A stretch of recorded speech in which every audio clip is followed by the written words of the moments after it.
Welcome back, students. This is Module 1.2.8.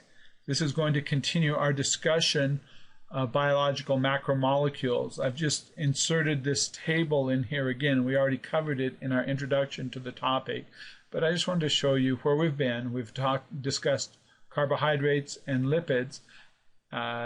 In this module, we're going to address proteins and nucleic acids. Nucleic acids is just a slide or two. And the balance of this module will be talking about proteins. Proteins, prot means first, and so these are considered to be so important that they were called the first molecules, if you will, in terms of biochemistry. Of course, all elements of biochemistry are indispensable. It doesn't work unless they're all present. In any case, proteins, as we said in that table, consist of amino acid monomers. So a protein is like a long train, and the individual cars that make up the train are the amino acids. And you will recall that there are 20 different types. We're not going to learn their names. You can see abbreviations for some of them out here in this chain. And it also shows folding and this secondary bond. This is a disulfide bond that's forming here, which gives proteins their distinctive shape. Another name for a protein is a polypeptide. Peptide bonds is what forms between amino acids, and a peptide is a chain held together by peptide bonds. The proteins can have varied functions. They may be structural, as is keratin and hemoglobin, the protein inside our blood. They may be contractile, as is actin and myosin. These are protein fibers that make our muscles. And of course, a very important function of proteins is as enzymes. Let us look at the structure of proteins as being just fundamental to their function. And so we're going to look at protein structure in more depth. We're going to look at the primary, secondary, tertiary, and quaternary structure of proteins. Let's start first with the primary structure. When a biologist speaks of the primary structure of a protein, he or she is speaking of the sequence of amino acids that make up that polymer of amino acids. So it is just the order in which the 20 different types of amino acids are found in that protein. Now, what determines the order of the amino acids is genetics. This information is encoded in DNA. That's primarily what is encoded in DNA, is the information that tells us which amino acids go in which order to make particular proteins. So that's primary structure. It is fundamental, and it underlies all other levels of protein structure. Secondary structure is kind of a local folding phenomenon, and there are certain motifs or certain patterns which often occur in secondary structure.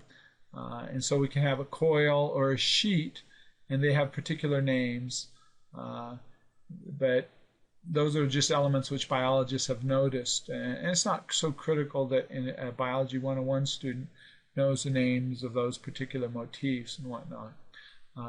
So secondary structure you can think of as local folding. And what causes local folding is interaction of the amino acids that are next to each other because of the primary structure. And we will see that same trend continues into tertiary structure. Tertiary structure is when the polypeptide folds back and bonds to itself in several places on a molecule-wide scale. So the major difference between secondary and tertiary structure is tertiary structure addresses the entire protein molecule, while secondary structure are little localized folds that occur. I've used an example of a phone cord, but I recognize that most of my students have never seen a phone cord because they're so they've grown up with cordless phones.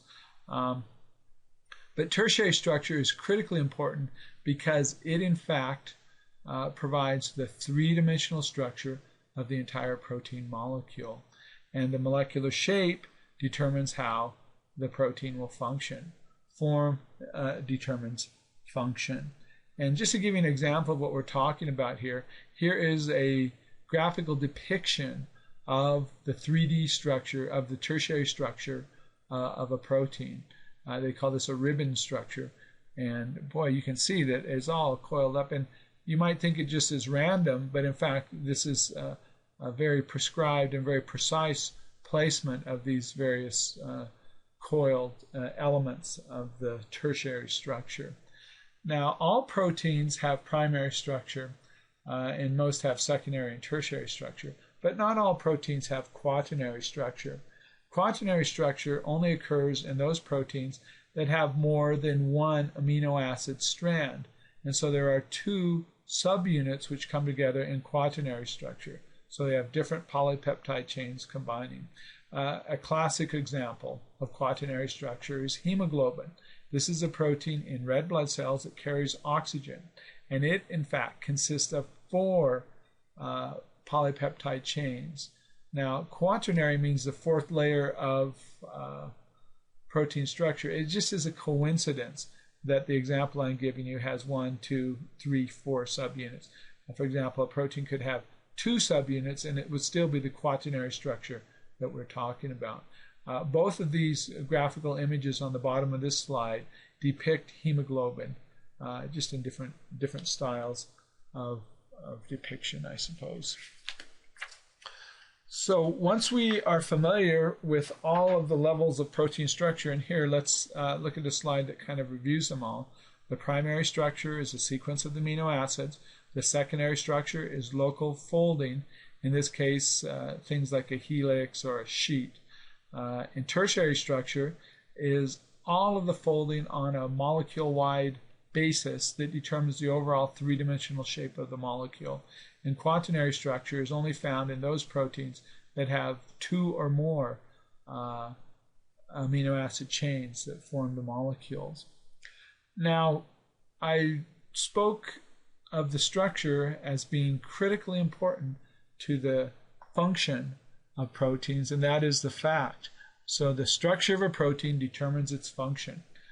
Changing a single amino acid of the primary structure can alter the protein so that it folds differently, has a different 3-dimensional shape, and therefore it has an altered function, often losing the original function. A great example is in the condition that's called sickle cell anemia, where one amino acid replaces another. It's a substitution, and it causes hemoglobin to fold differently, and it causes a blood cell that contains this now deformed protein to sickle. And so if we look in this photomicrograph here, this is more or less a normal red blood cell, and here's a sickled one. And the difference between the two is simply that this one contains improperly folded hemoglobin. And as a consequence, this blood cell doesn't function normally. It causes clogs in small capillaries, and you can have a loss of oxygenation of tissues, and it can cause a whole bunch of complications in those people that have sickle cell anemia. I do want to mention one very important function of proteins in a little bit more detail. We in fact have a unit further in the semester about this, but just now we want to mention the one function that is pretty much unique to proteins. That's not entirely true, but for our purposes here, consider it to be so, that proteins are the only one of the biological macromolecules that function as enzymes. There is an exception I'll share with you later. Enzymes, if you're wondering what they are defined as biological catalysts. And that doesn't help you much if you don't know what a catalyst is. A catalyst is something that speeds a reaction rate. And biological simply means it's happening inside a living organism or a living cell. Life would not be possible without enzymes, and the function of enzymes depends directly upon their shape. So our study here, looking at the different levels of protein structure, is well worth our time. You should be familiar with the occurrence when an enzyme is exposed to extreme environmental conditions. It can lose its shape, and we call such an occurrence denaturation, and we say that such a protein has been denatured. Its nature is changed, resulting in the loss of its function. Here's just kind of a little graphical fermentation. This is showing the folded protein, supposedly properly folded, it can be exposed to, I simply said, extreme environmental conditions, most commonly heat, but it also can be an extremely salty environment or have an extreme pH, something like that, and it can cause denaturation.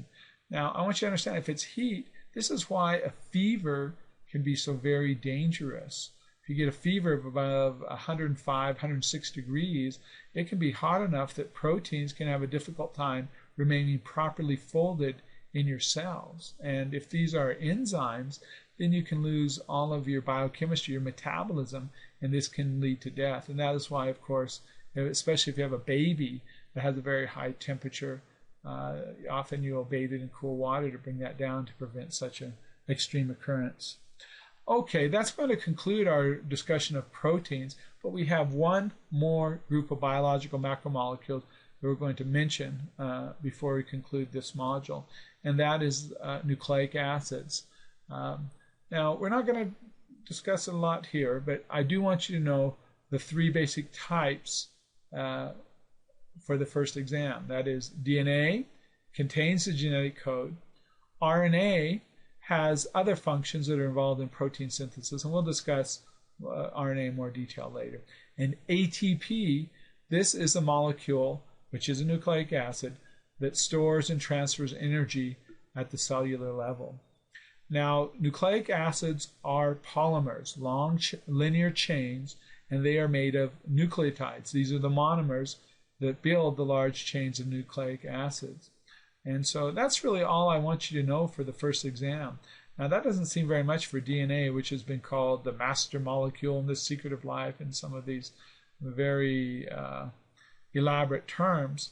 But I'm going to make you a promise that we will return and study nucleic acids, including DNA, in more detail later. But that concludes our discussion of biochemistry and our little introduction to chemistry in general.